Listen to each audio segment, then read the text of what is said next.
And today is the first day of a new session for Iowa lawmakers. It is the start of the 91st General Assembly, so lawmakers are back in Des Moines, potentially creating new laws for schools, elections, and court cases.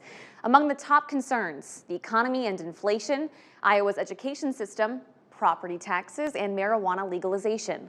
More than 50 bills have already been pre-filed, though, ahead of the start of the legislative season, so let's break some of them down.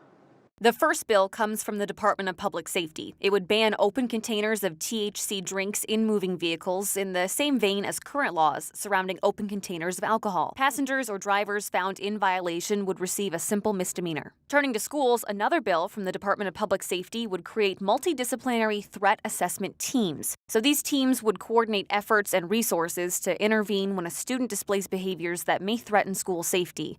Teams would be made up of school officials, law enforcement officers, mental health professionals, social workers, and juvenile court workers. The Department of Education filed a bill to change the state's definition of grooming in schools. Under the bill, grooming would be defined as the process of building trust and emotional connections with a student with the intent to exploit such student. A bill from Iowa Secretary of State Paul Pate would ban ranked choice voting, where political candidates are ranked first to last. In order to win their election, the candidate must receive a majority of first-place votes. If no candidate receives a majority, the candidate with the least amount of votes is eliminated.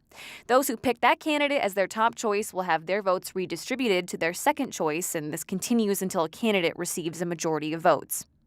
And Iowa Attorney General Brenna Bird filed a constitutional amendment to allow kids and people with disabilities to testify through closed-circuit television. This measure would need approval from 2 sessions of the legislature before going for a vote on a general election ballot.